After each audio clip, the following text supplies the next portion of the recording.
ദൈവനാമത്തിന് മഹത്വം ഉണ്ടാകട്ടെ. ജീവ നേർവയിലേക്ക് ഏവരെയും സ്വാഗതം ചെയ്യുന്നു.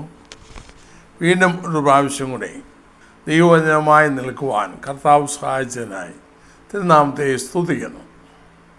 നമ്മുടെ അല്പസമയത്തെ ചിന്തയ്ക്കായി ഒരു വേദഭാഗം വായിക്കാം. 1 യോഹന്നാൻ 5 അധ്യായം 4 വാക്യം. യോഹന്നാൻ എഴുതിയ 1 ലേഖനം 5 അധ്യായം 4 വാക്യം. ദൈവത്തിൽ നിന്ന് ജനിച്ചതൊക്കെയും ലോകത്തെ ജയിക്കുന്നു. ലോകത്തെ ജയിച്ച ജയമോ നമ്മുടെ വിശ്വാസം തന്നെ. ഈ വാക്യത്തിൽ വളരെ പ്രധാനപ്പെട്ട ചില ചിന്തകൾ പങ്കുവെക്കാൻ ഞാൻ ആഗ്രഹിക്കുന്നു. ഞാൻ എൻ്റെ ഭാഷയിൽ എൻ്റേതായ രീതിയിൽ ആ ഭാഗത്തൊന്ന് നോക്കി. അപ്പോൾ ഞാൻ വചനത്തെ കൂട്ടുകയല്ല, ദൈവത്തിൽ നിന്ന് ജനിച്ചതൊക്കെയും വിശ്വാസത്താൽ ലോകത്തെ ജയിക്കുന്നു. വചനത്തെ തിരിച്ചു മറിക്കുകയല്ല. അപ്പോൾ കുറേ കൂടെ നമുക്ക് മനസ്സിലാകുന്ന രീതിയിൽ ഞാൻ പറഞ്ഞതേ ഉള്ളൂ. ദൈവത്തിൽ നിന്ന് ജനിച്ചത് ആരാണ്? ദൈവത്തിൽ നിന്ന് ജനിച്ചവർ, അവർ മാത്രമേ ലോകത്തെ ജയിക്കുന്നുള്ളൂ. എന്താണ് ലോകത്തെ ജയിക്കുക എന്ന് പറഞ്ഞാൽ? ലോകത്തിന് എന്തുണ്ട്? എന്തുകൊണ്ട് ജയിക്കണം?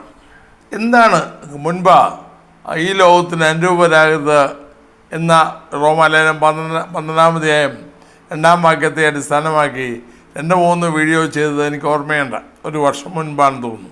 അതിൽ നിന്ന് അല്പം വ്യത്യസ്തമായി, എന്നാൽ അതിന് പൂരകമായി ഇത് ചിന്തിപ്പാനാണ് ഞാൻ ആഗ്രഹിക്കുന്നത്. എന്താണ് ലോകം? അതിനെ മുൻപ് പറഞ്ഞിട്ടുള്ളതാണ്. ഇങ്ങനെ ഒന്നുകൂടെ പറയുന്നു. ഒറ്റ വാക്കിൽ ലോകം എന്ന് പറയുന്നത് സസ്യലതാദികളോ ജീവനോ ഒന്നുമല്ല. ദൈവത്തെ മാറ്റി നിർത്തിക്കൊണ്ടുള്ള സാത്താന്യ ആധിപത്യത്താൽ നിറഞ്ഞ ഈ ലോക വ്യവസ്ഥിതിയാണ് ലോകം. ദൈവത്തിൽ പറയുന്ന ലോകം. അവിടെ ദൈവത്തിന് സ്ഥാനമില്ല. പിശാചിനാൽ ഭരിക്കപ്പെടുന്ന, നിയന്ത്രിക്കപ്പെടുന്ന വ്യവസ്ഥിതി. അപ്പോൾ ഇവിടെ പറയുന്നു ദൈവത്തിന് ജനിച്ചവർക്കെയും ലോകത്തെ ജയിക്കുന്നു. എന്തുകൊണ്ടാണ്? എന്തുകൊണ്ട് ലോകത്തെ ജയിക്കണം? അതിനകത്ത് എന്തുണ്ട്? എങ്ങനെയാണ് സാധിക്കുക? ഈ കാര്യങ്ങൾ പങ്കുവെക്കാനാണ് ഞാൻ താല്പര്യപ്പെടുന്നത്. ലോകത്തിൽ എന്തൊക്കെയുണ്ട് എന്ന് നമുക്ക് ചിന്തിക്കാം. ആമുഖമായിട്ട് അത് തന്നെ നോക്കാം. എന്തൊക്കെയാണ് ഈ ലോകത്തിലുള്ളത്? യോഹന്നാൻ്റെ 1 ലേഖനം 2 അധ്യായത്തിൻ്റെ 14, 15, 16 വാക്യങ്ങൾ വായിച്ചാൽ നമുക്ക് അത് വ്യക്തമായി കാണാം. എന്താണ് ഈ ലോകത്തുള്ളത്. അല്ലെങ്കിൽ നേരത്തെ നിർവചനം പറഞ്ഞല്ലോ, ദൈവത്തെ മാറ്റി നിർത്തിക്കൊണ്ടുള്ള സാത്താനാൽ ഭരിക്കപ്പെടുന്ന ഈ ലോക വ്യവസ്ഥിതിയിൽ എന്തൊക്കെയാണുള്ളത്? യുദാസൻ പറയുന്നു, ലോകത്തെയും ലോകത്തുള്ളതിനെയും സ്നേഹിക്കരുത്. ഒരുവൻ ലോകത്തെ സ്നേഹിക്കുന്നുവെങ്കിൽ അവനിൽ പിതാവിൻ്റെ സ്നേഹം ഇല്ല. എന്നിട്ട് എന്താണ് ഉള്ളതെന്ന് പറയുന്നു. 16 വാക്യം. 1 യോഹന്നാൻ 2 അധ്യായം 16 വാക്യം. ജഡമോഹം, കൺമോഹം, ജീവനത്തിൻ്റെ പ്രതാപം, ഇങ്ങനെ ലോകത്തുള്ളതെല്ലാം പിതാവിൽ നിന്നല്ല, ലോകത്തിൽ നിന്നാകുന്നു. ജഡമോഹം, കൺമോഹം, ജീവനത്തിൻ്റെ പ്രതാപം സാധാരണ നാം കേൾക്കുന്നതാണ്. ഇതാണ് ലോകത്തുള്ളത്. മോഹിപ്പിക്കുന്ന വ്യാമോഹം മാത്രം. 2 പത്രോസ് 1 അധ്യായത്തിലും അതേ വാചകങ്ങൾ, ലോകത്തിൽ മോഹത്താലുള്ള നാശം വിട്ടൊഴിഞ്ഞ മോഹം, വ്യാമോഹിപ്പിക്കുന്ന ജഡത്തിനെ, കണ്ണിനെ, സ്വയത്തെ, നിഗളത്തെ. പൊതുവിൽ നാം കാണുന്നത് ഇതാണല്ലോ. ഇന്നത്തെ സമൂഹത്തിലുടനീളം ലോകത്തിലെങ്ങും കാണുന്നത് ഇതിനെ അടിസ്ഥാനമാക്കിയാണ്. ഇതാ ഉൽപ്പത്തി ദിവസവും വായിച്ചാൽ നമുക്ക് അവിടെ തന്നെ കാണാം. ഏദനിൽ പാമ്പി എന്ന ഹവ്വായെ സമീപിച്ച് അവളെ വഞ്ചിച്ചപ്പോൾ കാണുവാൻ ഭംഗിയുള്ളത് തിന്മാൻ കാമ്യം എന്ന് കണ്ട് ആ പഴത്തെ കഴിച്ചു. അവിടെ തുടങ്ങിയതാണ് മോഹിപ്പിക്കുന്ന നമ്മുടെ സമൂഹത്തിൽ കാണുന്ന എല്ലാ പരസ്യങ്ങളും. ഏത് ഉൽപ്പന്നത്തിൻ്റെ പരസ്യമായാലും അതെന്താ കാണിക്കുന്നത്? ആകർഷകം. എത്ര ആകർഷകമാക്കാമോ, ഒന്നിനും കൊള്ളാത്ത സാധനമാണേലും എത്ര ആകർഷകമാക്കാമോ അത്രയും ആകർഷകമാക്കി പരസ്യം ചെയ്യുന്നു. കാരണം അവൻ്റെ സാധനം വിറ്റുപോകണം. അതുപോലെ തന്നെയാണ് കണ്ണിനെ മോഹിപ്പിക്കുന്നത്, ജഡത്തെ മോഹിപ്പിക്കുന്നത്. തൃപ്തി വരുത്തുന്നതാണെന്നല്ല, മോഹിപ്പിക്കുന്നത്. അതുപോലെ ജീവനത്തിൻ്റെ പ്രതാപം, ഞാൻ അതിനെക്കുറിച്ച് വിശദീകരിക്കാതെ തന്നെ ദൈവത്തിന് അറിയാമല്ലോ. അതുകൊണ്ട് ഞാൻ മുന്നോട്ട് ഇതാണ് ഉള്ളത്. അല്ലാതെ മാത്രമല്ല, ഞാൻ ഇപ്പം കൂടെ മുന്നോട്ട് പോകുമ്പോൾ ഇതിൻ്റെ ഫലമായിട്ടുള്ള മറ്റു ചിലതൂടെ കാണുമ്പോൾ നമുക്ക് വ്യക്തമാകും. ഗലാത്യലേഖനം 1-3 വാക്യത്തിൽ പൗലോസ് പറയുന്നുണ്ട്, ഇപ്പോഴത്തെ ദുഷ്ടലോകത്തിൽ നിന്ന് നമ്മെ വിടുവിച്ച്. അപ്പോൾ ഇത് ദുഷ്ടതയാണ് ഈ ലോകത്തുള്ളത് മുഴുവൻ, നല്ലതല്ല. കാരണം 1 യോഹന്നാൻ 5-ാം അധ്യായത്തിൻ്റെ അതിന് കാരണം പറഞ്ഞത് 5-ാം അധ്യായത്തിൻ്റെ 20-ാം വാക്യത്തിൽ 19-ാം വാക്യത്തിൽ സർവ്വലോകവും ദുഷ്ടൻ്റെ അധീനതയിൽ കിടക്കുന്നു. അപ്പോൾ ദുഷ്ടനായവൻ അവൻ്റെ അധീനതയിൽ ഈ ലോകത്തെ മുഴുവൻ കൊണ്ടുവന്നിട്ട് അവൻ എന്ത് ചെയ്യുന്നു? അവൻ്റെ ദുഷ്ടത പ്രചരിപ്പിക്കുന്നു. അതാണിന്ന് കാണുന്നത്. സകല തിന്മയും സകല അശുദ്ധിയും സകല വഷളത്വവും സകല ദുഷ്ടതയും പ്രചരിപ്പിക്കുന്നു. അത് വളരെ ആകർഷകമായിട്ട് നന്നായിട്ട് ആകർഷിക്കുന്നു. മാത്രമല്ല 2 പത്രോസ് 2-ാം വാക്യത്തിൽ ഒരു വാക്ക് കാണാം. അത് വാക്യം മൊത്തം നമുക്ക് പിന്നാലെ ചിന്തിക്കാം. കർത്താവും രക്ഷാവുമായ യേശുക്രിസ്തുവിൻ്റെ പരിജ്ഞാനത്താൽ ഈ ലോകത്തിന് മാലിന്യം വിട്ടോടിയവർ അതിൽ കുടുങ്ങിത്തോറ്റുപോയാൽ എന്ന് കാണാം. ഇത് ഉള്ളത് മാലിന്യമാണ്. ആത്മാവിനെ, അകത്തെ മനുഷ്യനെ പോഷിപ്പിക്കുന്ന ഒന്നും ലോകത്തിലില്ല. ലോകത്തിന് മാലിന്യമാണ് ഉള്ളത്. അതിൻ്റെ ഫലമായിട്ട് എന്ത് സംഭവിക്കുന്നുവെന്നും ദൈവവചനം പറയുന്നു. മലിനവസ്തുക്കൾ കൂട്ടിയിട്ടാൽ എന്ത് സംഭവിക്കുന്നുള്ളതിൻ്റെ ഒരു ഉദാഹരണം 2 പത്രോസ് 1-5 വാക്യത്തിലുണ്ട്. ഈ വിലയേറിയതും അതിമഹത്വമായ വാഗ്ദത്തങ്ങൾ തന്നിരിക്കുന്നു എന്ന് പറഞ്ഞിട്ട്, വിയാൽ നിങ്ങൾ ലോകത്തിൽ മോഹത്താലുള്ള നാശം വിട്ടൊഴിഞ്ഞ്. അപ്പോൾ മോഹത്തിൻ്റെ ഫലമായിട്ട് ഒന്ന് മാലിന്യം, ലോകത്തുള്ള മാലിന്യം മാത്രമല്ല, തമിഴിൽ അതിനെക്കുറിച്ച് അഴിവ് എന്ന കിങ് ജെയിംസ് വേഴ്സണിലാണെന്ന് തോന്നുന്നു, ഇംഗ്ലീഷിൽ ഡികെ എന്ന് കാണാം. അതായത് ജീർണത. ഇപ്പോൾ ഏത് ശരീരമാണെങ്കിലും, എത്ര വിലപ്പെട്ടതാണെങ്കിലും, ഏത് ജീവിയുടെ ശരീരമാണെങ്കിലും നിശ്ചിത സമയം കഴിഞ്ഞാൽ അത് ജീർണിക്കും, പിന്നെ ദുർഗന്ധം വമിക്കും. ഇതാണ് ഈ ലോകത്തുള്ളത്. മാത്രമല്ല, ഞാൻ പെട്ടെന്നങ്ങ് പറഞ്ഞു കൊടുക്കുകയാണ്. എഫെസ്യരിലെ 6-ാം വാക്യത്തിൽ നമുക്ക് പോരാട്ടമുള്ളത് ജഡരക്തങ്ങളോടല്ല എന്ന് പറഞ്ഞു വന്നിട്ട് അന്ധകാരത്തിൻ്റെ ഈ ലോകാധിപതികളോടും എന്ന് കാണാം. അപ്പോൾ ഇവിടെ ആധിപത്യം നടത്തുന്നത് അന്ധകാര ശക്തികളാണ്, ഇരുട്ടിൻ്റെ ശക്തികൾ. എഫെസ്യരിലെ 5-ാം അധ്യായത്തിൽ പൗലോസ് പറഞ്ഞല്ലോ, ഇരുട്ടിൻ്റെ നിഷ്ഫല പ്രവൃത്തികൾക്ക് കൂട്ടാളികളായിരുന്ന ഇരുട്ടിൻ്റെ. 4-ാമത്തെ അപ്പോസ്തലൻ പറഞ്ഞല്ലോ, ദൈവപ്രതിമയായ ക്രിസ്തുവിൻ്റെ തേജസ്സുള്ള സുവിശേഷത്തിൻ്റെ മർമ്മം ശോഭിക്കാതിരിപ്പാൻ ഈ ലോകത്തിന് ദൈവം അവിശ്വാസികളെ മനസ്സ് കൂട്ടാക്കി, ഈ അന്ധമാക്കി. എഫെസ്യരിൽ പിന്നെയും പറയുന്നു, അവർ അന്ധബുദ്ധികളായി, ബുദ്ധിയിൽ അന്ധകാരപ്പെട്ട് അജ്ഞാന നിമിത്തം ദൈവത്തിൻ്റെ ജീവനിൽ നടന്ന അത്യാഗ്രഹത്തോടെ സകല ശുദ്ധിയും പ്രവർത്തിപ്പാൻ തങ്ങളെ തന്നെ ഏൽപ്പിച്ചിരിക്കുന്ന അന്ധകാര ശക്തികൾ ഇതാ ലോകത്തുള്ളത്. മാത്രമല്ല, ഇങ്ങനെ ദുഷ്ടൻ്റെ അധീനയിൽ കിടക്കുന്ന മാലിന്യമേ ഉള്ളൂ. മാലിന്യം നിറഞ്ഞ ജീർണിക്കുന്ന ഈ ലോകസ്ഥിതി എത്ര നാൾ നിൽക്കും?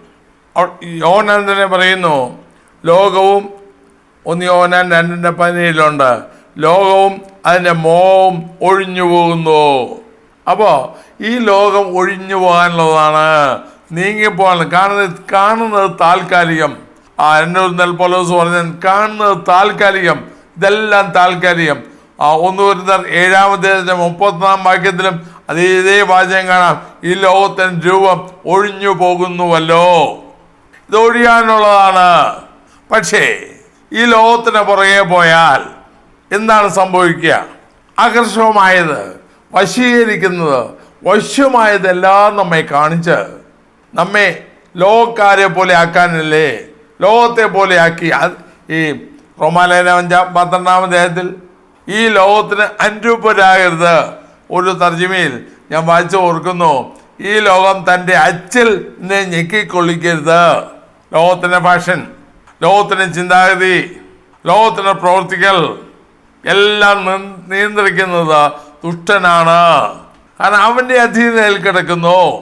അങ്ങനെ വരുമ്പോൾ ഈ നാം ചിന്തിക്കുന്ന വിഷയത്തിൻ്റെ പ്രസക്തി ലോകത്തിൽ ഇതാണുള്ളത്. ആത്മാവിനെ തൃപ്തിപ്പെടുത്തുന്ന, ആത്മാവിനെ നന്നാക്കുന്ന, പുഷ്ടിപ്പെടുത്തുന്ന ഒന്നും ഈ ലോകത്തിലില്ല. അവിടെ 1 യോഹന്നാൻ 2-ാം അധ്യായത്തിൽ അപ്പോസ്തലൻ പറഞ്ഞ വാക്യത്തിൽ പിന്നെ 15-ാം വാക്യം, ലോകത്തെയും അതിലുള്ളതിനെയും സ്നേഹിക്കരുത്. ഒരുവൻ ലോകത്തെ സ്നേഹിക്കുന്നു എങ്കിൽ അവനിൽ പിതാവിൻ്റെ സ്നേഹമില്ല. ആർക്കാണിത് ബാധകം? ദൈവത്തിൽ ജനിച്ചവർക്ക് ഇത് ബാധകമാണ്. എന്താ? ഈ ലോകത്തെ സ്നേഹിക്കാൻ പാടില്ല. യോഹന്നാൻ ലേഖനത്തിൽ ഈ ദൈവത്തിൽ നിന്നുള്ളവൻ എന്നുള്ളത് ഒത്തിരി കാര്യങ്ങൾ പറയുന്നുണ്ട്. 6-7 കാര്യങ്ങൾ ഞാൻ എണ്ണി നോക്കി. ദൈവത്തിന് ജനിച്ചവൻ താൻ സൂക്ഷിക്കുന്നു. ദൈവത്തിന് ജനിച്ചവൻ നീതി പ്രവർത്തിക്കുന്നു. ദൈവത്തിന് ജനിച്ചവൻ സഹോദരനെ സ്നേഹിക്കുന്നു. ദൈവത്തിന് ജനിച്ചവൻ എന്നും പറഞ്ഞ് പല കാര്യങ്ങൾ ഞാൻ അങ്ങോട്ട് കിടക്കുന്നില്ല. അപ്പോൾ ദൈവത്തിന് ജനിച്ചവനാണ് ലോകത്തെ ജയിക്കാൻ പറ്റുക. ഇല്ല എങ്കിലോ ഇപ്പം ലോകത്തുള്ളത് ഇതാണ്: കൺമോഹവും ജഡമോഹവും ജീവനത്തിൻ്റെ പ്രതാപവും താൽക്കാലികമായത് കാണിച്ച്, ലൗകികമായത് കാണിച്ച് നമ്മെ ലൗകികന്മാരാക്കി നമ്മുടെ ലക്ഷ്യം തെറ്റിച്ച് നമ്മെ വഷളാക്കുക. യോഹന്നാൻ സുവിശേഷം 17-ാം അധ്യായത്തിൽ കർത്താവ് പ്രാർത്ഥിക്കുമ്പോൾ പറഞ്ഞായിരുന്നല്ലോ, അവരെ നീ എനിക്ക് തന്നു, ലോകത്തിൽ ഞാൻ അവരെ എടുത്തു. ലൗകികരായിരിക്കാതെ അവരെ ലോകത്തിൽ നിന്ന് എടുത്തു. അവർ നിനക്കുള്ളവരാകുന്നു. അങ്ങനെ വരുമ്പോൾ കർത്താവായ യേശുവിനുള്ളവർ വ്യത്യസ്തരാണ്. ഞാൻ ദൈവത്തിൽ ജനിച്ചു എന്ന് പറയുകയും ലോകത്തിന് പുറകെ പോവുകയും ചെയ്താൽ അത് അപകടമാണ്. എന്തുകൊണ്ട് ലോകത്തെ സ്നേഹിക്കുന്ന അപ്പോസ്തലൻ പറഞ്ഞു? എന്തുകൊണ്ട്? യോഹന്നാൻ പറഞ്ഞു, ദൈവത്തിൽ ജനിച്ചതൊക്കെയും ലോകത്തെ ജയിക്കുന്നു. എല്ലാവർക്കും ലോകത്തെ ജയിക്കാൻ സാധ്യമല്ല. ഇന്നത്തെ തലമുറയിൽ പ്രത്യേകിച്ചും ഇന്ന് ലോകത്തിൽ വലുതാകുക, ലോകത്തിൻ്റെ പേര് പറ്റുക, ലോകത്തിന് അംഗീകാരം പറ്റുക, ലോകത്തിൻ്റെ സ്ഥാനമാനങ്ങൾ പിടിച്ചു പറ്റുക, അങ്ങനെ ചെയ്യുന്നവനാണ് ആത്മീയനെന്ന് ചിന്തിക്കുന്ന രീതിയിലേക്ക് കാര്യങ്ങൾ നീങ്ങിയിരിക്കുന്നു. എന്നാൽ ഞാൻ ഒരു വാക്യം ഇടയ്ക്ക് എങ്ങ് പറയുകയാണ്: ലോകത്തിൻ്റെ പുറകെ പോയാൽ എന്ത് സംഭവിക്കും? കർത്താവിൻ്റെ 2 പത്രോസ് 2:20 വീണ്ടും ആവർത്തിക്കുന്നു. കർത്താവിൻ്റെ ഇഷ്ടമായ യേശു ക്രിസ്തുവിൻ്റെ പരിജ്ഞാനത്താൽ ലോകത്തിൻ്റെ മാലിന്യം വിട്ടോടിയവർ അതിൽ വീണ്ടും കുടുങ്ങിത്തോറ്റുപോയാൽ അവരുടെ പിന്നത്തെ സ്ഥിതി ആദ്യത്തേനേക്കാൾ വഷളായിപ്പോയി. അപ്പോൾ ബോണഗെയിൻ എന്ന് നാഴിക്ക് 40 വട്ടം പറയുകയും ഈ ലോകത്തിന് പിന്നാലെ പോവുകയും ചെയ്താൽ നാം ആത്മീയരല്ല, നമ്മെ ആത്മീയരായി കണക്കാക്കാൻ സാധ്യമല്ല. അപ്പോൾ ലോകത്തിന് പുറകെ പോയാൽ എന്തുകൊണ്ട് ലോകത്തെ ജയിക്കണമെന്ന് പറയുന്നതിൻ്റെ കാര്യങ്ങൾ ഞാൻ പറയുന്നേ. ലോകത്തിന് പുറകെ പോയാൽ എന്താണ് സംഭവിക്കുക? ലോകം ഒഴിഞ്ഞു പോവും, നാം അക്കൂട്ടത്തിൽ ഒഴിഞ്ഞു പോവും. അത് നിലനിൽക്കുന്നതല്ല. മാത്രമല്ല നമ്മുടെ സ്ഥിതി കർത്താവിൻ്റെ ഇഷ്ടമായ യേശു ക്രിസ്തുവിൻ്റെ പരിജ്ഞാനത്താൽ ലോകത്തിലെ മോഹം വിട്ടോടിച്ച് ഈ കർത്താവാണ് എനിക്കെല്ലാമെന്ന് പറയുകയും വീണ്ടും ലോകത്തിലുള്ളത് മാലിന്യമാണെന്ന് ഒരിക്കൽ തിരിച്ചറിഞ്ഞിട്ട്, ലോകത്തുള്ളത് അശുദ്ധി വരുത്തുന്നതാണെന്ന് തിരിച്ചറിഞ്ഞിട്ട്, ലോകത്തുള്ള പാപമാണെന്ന് തിരിച്ചറിഞ്ഞിട്ട്, കാരണം പാപം എന്ന് പറയാൻ കാരണമുണ്ട്. റോമാലേഖനം 5-ാം അധ്യായം വായിച്ചാൽ പാപം ലോകത്തിൽ കടന്നു, പാപവും മരണവും ലോകത്തിൽ വരാൻ കാരണം റോമാലേഖനം 5-ാം അധ്യായത്തിൽ എഴുതിയിട്ടുണ്ട്. പാപം ലോകത്തിൽ കടന്നു, മരണം മൂലം വാണു. അപ്പോൾ പാപം ആധിപത്യം നടത്തി. ഇതാ ലോകത്തിലുള്ള പാപ മാലിന്യങ്ങൾ, പാപമോഹങ്ങൾ, പാപത്തിൻ്റെ താല്പര്യങ്ങൾ, പാപത്തിൻ്റെ ഇംഗിതങ്ങൾ, പാപത്തിൻ്റെ ആഗ്രഹങ്ങളെല്ലാം. അങ്ങനെ വരുമ്പോൾ നാം ദൈവത്തിൽ ജനിച്ചവർ എന്ന് പറയുന്നവർ ഒരിക്കലും ലോകത്തിന് പുറകെ പോകരുത്. മാത്രമല്ല അതിന് പുറകെ പോയാൽ വേറൊരു കാര്യം കൂടിയുണ്ട്. യാക്കോബ് 4-ാം അധ്യായത്തിൽ വ്യക്തമായി പറയുന്നു.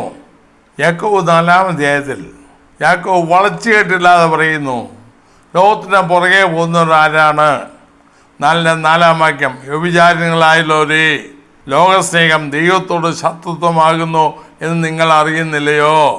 ആകയാൽ ലോകത്തിൻ്റെ സ്നേഹിതനാകുവാൻ ഇച്ഛിക്കുന്നവനെല്ലാം ദൈവത്തിൻ്റെ ശത്രുവായിത്തീരുന്നു.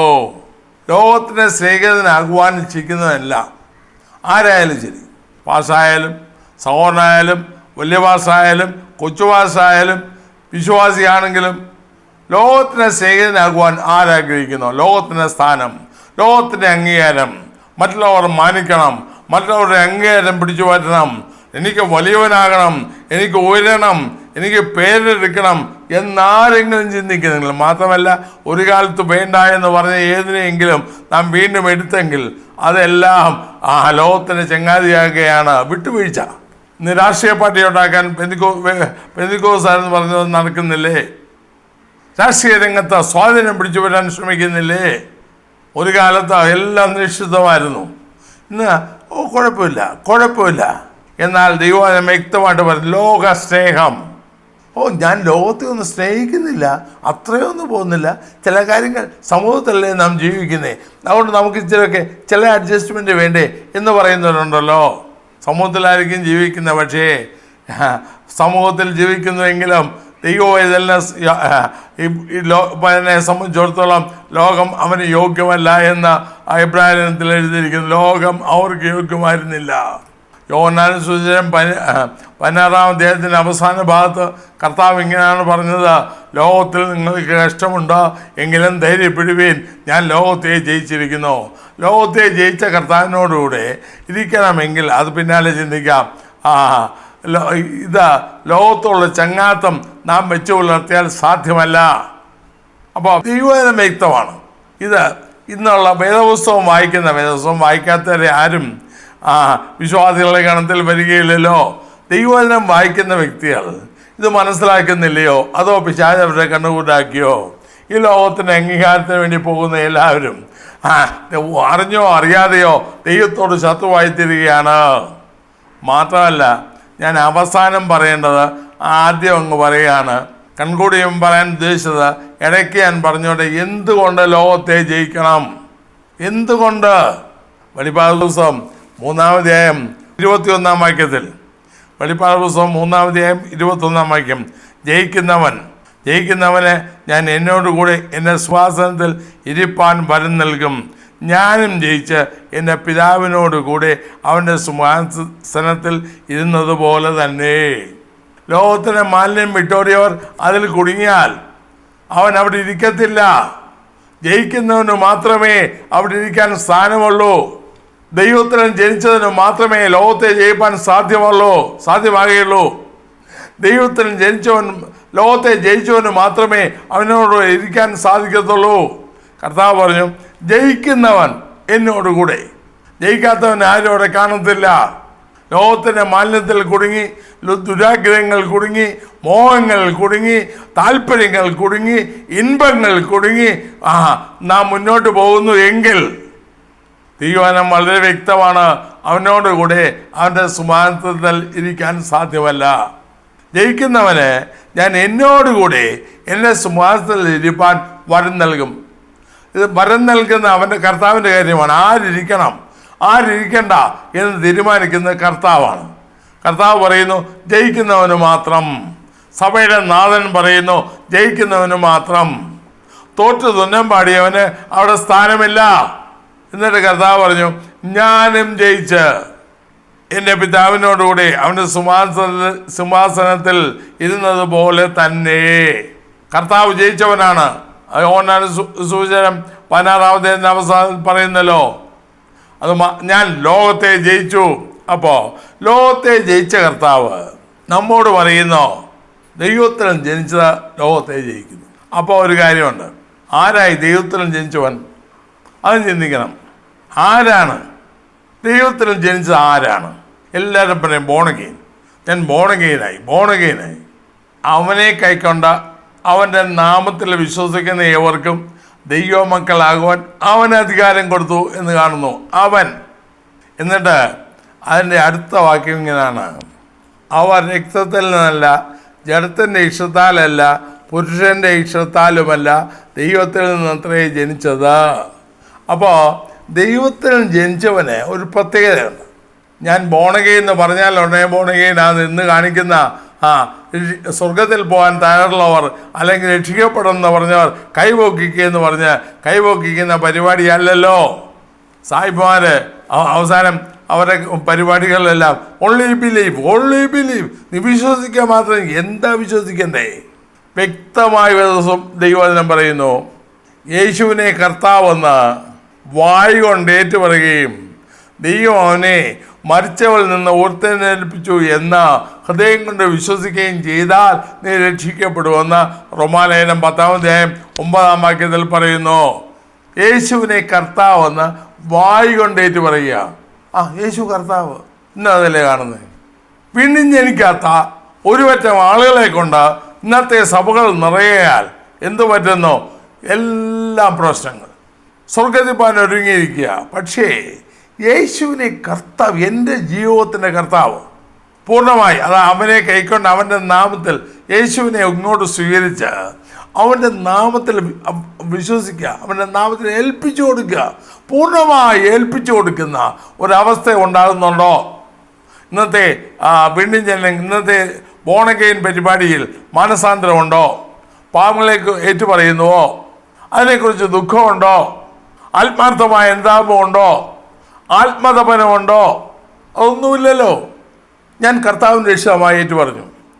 മറ്റൊരാൾ പറഞ്ഞു അതിൽ എത്രത്തോളം സാങ്കത്യമുണ്ട്. വാസ്തവം പറഞ്ഞാൽ അനേകർ വഞ്ചിക്കപ്പെട്ടിരിക്കുകയല്ലേ. പ്രത്യേകമായിട്ട് പുരുഷൻ്റെ ഇഷ്ടത്താലല്ല, ദൈവത്തിൻ്റെ ഇഷ്ടത്താലാണ് സംഭവിക്കുന്നതെന്ന് യോഹന്നാൻ 1-ാം നാം വായിച്ചല്ലോ.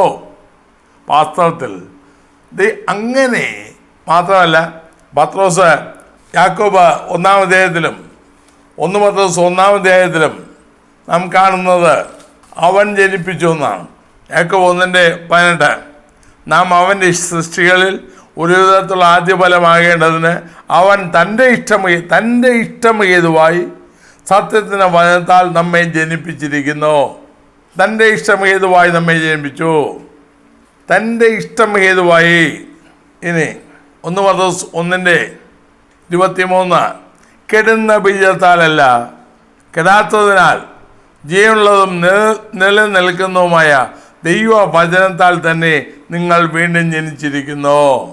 അപ്പോൾ ദൈവവചനം ഉൾക്കൊണ്ട് ശരിയായ മനസാന്തരം സംഭവിച്ച് പാപത്തെ ഉപേക്ഷിച്ച് പാപത്തെക്കുറിച്ച് അനുദപിച്ച് ക്രിസ്തുയേശുവിനെ ഹൃദയത്തിൽ സ്വീകരിക്കുമ്പോഴല്ലേ, അല്ലെങ്കിൽ ജീവിതത്തെ സമ്പൂർണമായി കർത്താവിന് സമർപ്പിക്കുമ്പോഴല്ലേ ഒരു വ്യക്തി രക്ഷിക്കപ്പെടുന്നത്, വീണ്ടും ജനിക്കുന്നത്.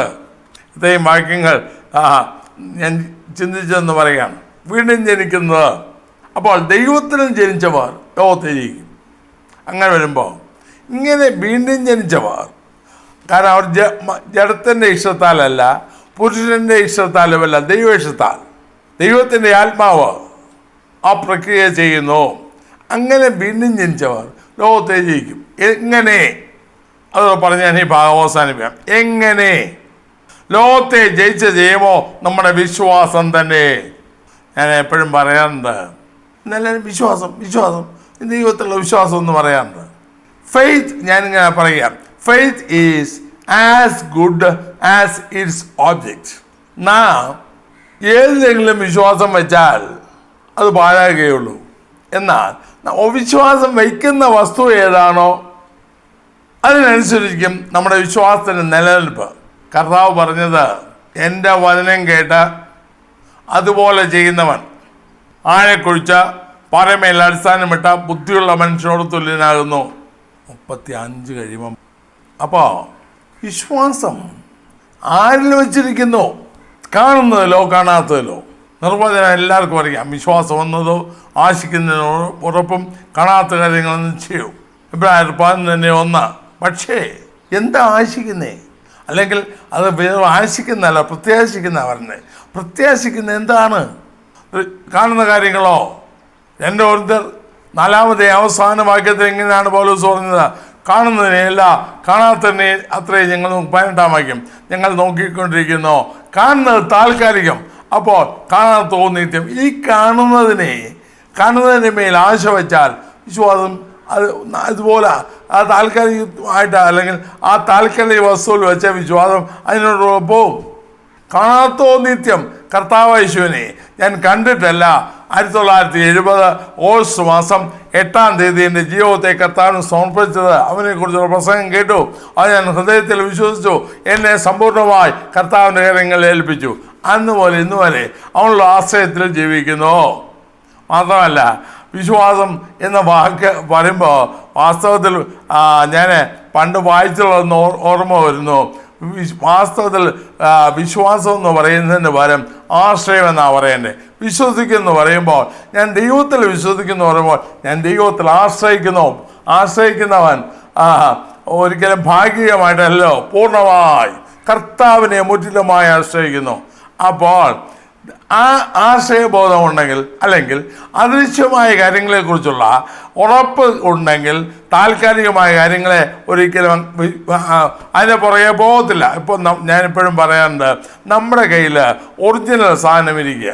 ഒറിജിനൽ ഇരിക്കുമ്പോൾ വെറും അതിനെക്കുറിച്ച് ഡ്യൂപ്ലിക്കേറ്റ് സാധനങ്ങൾ, നമ്പർ 2 സാധനങ്ങൾ നമുക്ക് കിട്ടിയാൽ, നമ്മളെ കൊണ്ട് ഓഫർ ചെയ്താൽ, ഒരുപക്ഷെ ഇതിനേക്കാൾ ആകർഷകമായി അതിൻ്റെ പരസ്യങ്ങളുണ്ടായേക്കാം, സ്വീകരിക്കത്തില്ല. കാരണം എൻ്റെ കയ്യിൽ ഒറിജിനലുണ്ട്. പിന്നെ എന്തിനാ ഞാൻ ഇതിൻ്റെ പുറകെ പോകുന്നേ? അതേപോലെ തന്നെ യഥാർത്ഥമായ വിശ്വാസം, കർത്താവിൽ യഥാർത്ഥമായ ആശ്രയം നമുക്കുണ്ടെങ്കിൽ നാം ഒരിക്കലും അതിൻ്റെ പുറകെ പോകത്തില്ല. അപ്പോൾ കർത്താവിലുള്ള ആശ്രയം, അത് അപ്പോസ്തലനൊക്കെ പറഞ്ഞിരിക്കുന്ന വാക്കുകൾ നോക്കിയാൽ വിശ്വാസത്തെക്കുറിച്ച് വിലയേറിയ വിശ്വാസം, അതിവിശുദ്ധ വിശ്വാസം. കാരണം ഇതിൻ്റെ ആധാരം അതിവിശുദ്ധമാണ്. അവിടെ മറ്റൊന്നിനും തുല്യമല്ല. ഈ വിശ്വാസത്തിന് തുല്യം മറ്റൊന്നുമല്ല. ഒരിക്കലും ഞാൻ വിഷയം മുഴുവൻ പറയുന്നില്ല. ദൈവാത്മാവ് എന്നെ ഒരു പ്രത്യേക സന്ദർഭത്തിൽ എന്നോട് ചോദിച്ചതാണ്. എൻ്റെ ജീവിതാനുഭവത്തിൽ ഞാൻ പറയട്ടെ, വർഷങ്ങൾക്ക് മുൻപ് ഒരിക്കൽ ഒരു പ്രത്യേക സന്ദർഭത്തിൽ ചില പദ്ധതികളുമായിട്ട് ഞാൻ ഇരിക്കുമ്പോൾ ദൈവാത്മാവിനോട് ചോദിച്ചു, നിനക്ക് ഈ വിശ്വാസം കിട്ടിയത് എവിടുന്നാണ്? അപ്പം കർത്താവേ അവിടുന്ന്. അടുത്ത ചോദിച്ചു, ഈ ലോകത്തുള്ള ഈ വിശ്വാസം നിനക്ക് നഷ്ടപ്പെട്ടാൽ, ലോകത്തുള്ള സകല പണവും കൊടുത്താലും വിശ്വാസം കിട്ടുമോ? ഞാൻ പറഞ്ഞു, ഇല്ല കർത്താവേ, കിട്ടുകയില്ല. ദൈവാത്മാവ് ഇടപെടുന്നതാണെന്ന് എനിക്ക് മനസ്സിലായി. മൂന്നാമത് എന്നോട് വീണ്ടും ചോദിച്ചു, നിനക്ക് എന്ത് വേണം? ഞാൻ പറഞ്ഞു, കർത്താവേ, എനിക്ക് എൻ്റെ വിശ്വാസം മതി, അങ്ങ് തന്ന വിശ്വാസം മതി. വാസ്തവത്തിൽ കർത്താവിലുള്ള അടിയുറച്ച വിശ്വാസം നമ്മെ ഭരിക്കുന്നെങ്കിൽ, അല്ലെങ്കിൽ വിശ്വാസം എന്ന് പറഞ്ഞാൽ അപ്പം പലരും പറയും, വിശ്വാസം എല്ലാവർക്കും ഇല്ലല്ലോ, ബലഹീന വിശ്വാസികളുണ്ടല്ലോ, ഉണ്ടെങ്കിൽ ന്യായീകരണങ്ങൾ കണ്ടെത്തും. നമുക്ക് അങ്ങനെയാണല്ലോ, നമ്മൾ വീണെന്നായാൽ പിന്നെ ന്യായീകരണങ്ങൾ കണ്ടെത്താനാണല്ലോ നാം ശ്രമിക്കുക. എന്നാൽ ക്രിസ്തുയേശുവിലെ വിശ്വാസത്താൽ അത് നിസ്തുല്യമാണ്. വിശ്വാസത്തിന് അസാധ്യമായതൊന്നുമില്ല. ആ വിശ്വാസത്തിൽ അധിഷ്ഠിതമായി, അല്ലെങ്കിൽ അവനിലെ ആശ്രയത്തിൽ, അതാ ശരിക്കും നല്ല വാക്ക് ആശ്രയം. അവനെ ആശ്രയിച്ച്, ദൈവത്തെ ചാരി, ദൈവവചനത്തെ മുറുകെ പിടിച്ച് നാം ജീവിക്കുമ്പോൾ ഈ ആകർഷണീയം ഒന്നും നമ്മുടെ കണ്ണിന് ഇൻപമാകത്തില്ല. വശീകരണ വസ്തുക്കളൊന്നും നമ്മുടെ കണ്ണിന് ഇൻപമാകത്തില്ല. ലോകത്തിൽ പ്രധാനമായിട്ടുള്ള ഒന്നും നമുക്ക് ചവറാണ്. അതുകൊണ്ടാണ് പൗലോസ് ആ ഫിലിപ്പിയാലേഖനത്തിൽ പറഞ്ഞത്, എനിക്ക് ലാഭമായതെല്ലാം ചവറെന്ന്. ഞാൻ ചവറെന്നെണ്ണുന്നു. ഇന്നോ ചവറ് പെറുക്കി നടക്കുകയല്ലേ നാം? ലോകസുഖങ്ങൾ, ലോക ഉല്ലാസങ്ങൾ, ലോകത്തിൻ്റെ പേര് ചുരുക്കി പറയും, എല്ലാം ചവറ് പെറുക്കി മാലിന്യം തേടി നടക്കുന്ന അവസ്ഥ. എന്നിട്ട് യേശുവിനോട് വാഴാമെന്നാണ് പറയുന്നത്. ഒരു ലോകത്തെ ജയത്തിൽ, അല്ലെങ്കിൽ ജയിക്കുന്നവൻ എന്നോട് കൂടെ എൻ്റെ സിംഹാസനത്തിൽ ഇരിക്കും. അതിനെക്കുറിച്ചും എൻ്റെ വീഡിയോ ചെയ്തിട്ടുണ്ട്. അപ്പോൾ ദൈവത്തിന് വാസ്തവമായി ജനിച്ചവർ, ദൈവഇഷ്ടത്താൽ ജനിച്ചവർ, ദൈവവചനത്താൽ വീണ്ടും ജനിച്ചവർ ലോകത്തെ ജയിക്കും. എങ്ങനെ? കർത്താവിലുള്ള വിശ്വാസത്താൽ, അവനുള്ള വിശ്വാസത്താൽ, അല്ലെങ്കിൽ അവനുള്ള ആശ്രയത്താൽ. പൂർണ്ണ ഹൃദയത്തോടെ അവനെ ആശ്രയിക്കുന്നവർ ഭാഗ്യവാന്മാർ. ഈ നാളുകൾ നമുക്ക് വേണ്ടത് അതാണ്. ലോകത്തെ ജയിച്ച, ലോകത്തിൻ്റെ ഇംഗിതങ്ങൾക്ക് വഴങ്ങുന്നവരായിട്ടല്ല, ലോകത്തിൻ്റെ അഭിപ്രായങ്ങൾക്ക് വഴങ്ങുന്നവരായിട്ടല്ല, ലോകത്തിൻ്റെ ആലോചനകൾക്ക് വഴങ്ങുന്നവരായിട്ടല്ല, പിന്നെയോ ലോകത്തെ ജയിച്ചവരായി വിശ്വാസത്താൽ സാക്ഷാലുള്ളത് എൻ്റെ കയ്യിലുണ്ട്. ഞാൻ ആ നിത്യമായതിനെ ആശിക്കുന്നു. അതിനെക്കുറിച്ച് ഉറപ്പെനിക്ക് കിട്ടിയിട്ടുണ്ട്. ദൈവാത്മാവിൽ അവൻ്റെ വചനത്തിൽ കർത്താവ് എനിക്ക് ഉറപ്പ് തന്നു.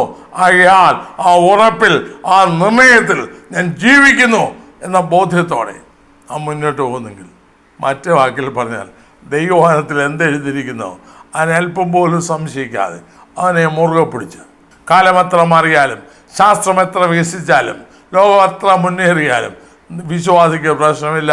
ദൈവം തൻ്റെ വചനത്തിൽ അലിച്ചത് ഇതുവരെയും മാറിയിട്ടില്ല, അതിന് മാറ്റമില്ല. അതിനെ മുറുകെ പിടിച്ച് കർത്താവിൽ മാത്രം ആശ്രയിച്ച് നാം മുന്നോട്ട് പോകുന്നെങ്കിൽ തീർച്ചയായിട്ടും ലോകത്തിന് നമ്മെ കീഴ്പ്പെടുത്താൻ സാധ്യമല്ല.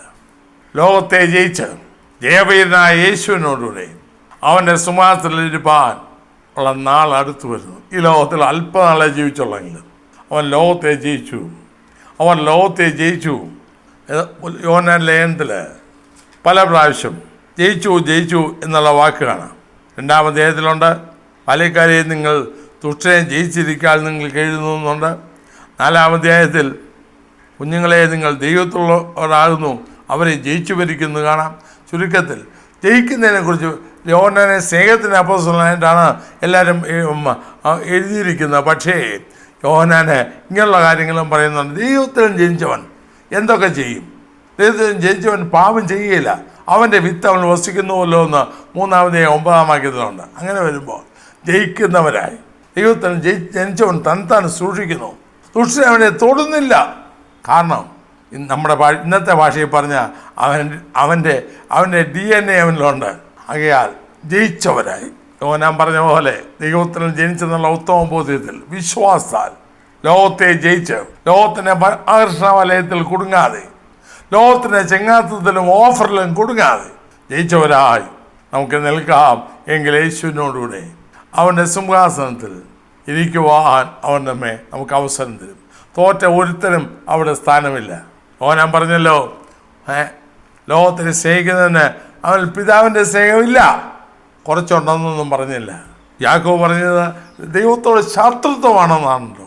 ഒരിക്കലും ലോകത്തിന് വഴങ്ങാതെ, ലോകത്തിൻ്റെ അഭിപ്രായത്തിന് വഴങ്ങാതെ, ലോകത്തിൻ്റെ ചിന്താഗതിക്ക് വഴങ്ങാതെ, ലോകത്തിൻ്റെ ആശയങ്ങൾക്ക് വഴങ്ങാതെ, ലോകത്തിൻ്റെ ഉപദേശങ്ങൾക്ക് വഴങ്ങാതെ ദൈവാത്മാവിൻ്റെ ഉപദേശം കേട്ട് ദൈവത്തോട് ചേർന്ന് നിന്നോ, ദൈവത്തോട് പറ്റി നിന്നോ, ദൈവത്തിൻ്റെ ശക്തിയാൽ, കർത്താവിലും അവൻ്റെ അമിത ബലത്തിലും ശക്തിപ്പെട്ട് ദൈവശക്തിയാൽ ലോകത്തെ ജയിച്ച് വിശ്വാസത്താൽ, ശരിക്കും പറഞ്ഞാൽ വിശ്വാസം മുറുകെ പിടിച്ച് വിട്ടുകളയാതെ വിശ്വാസത്താൽ ലോകത്തെ ജയിച്ച് ഏവ്യനായ കർത്താവിനോട് ഇരിപ്പാൻ നമുക്ക് ഒരുങ്ങാം.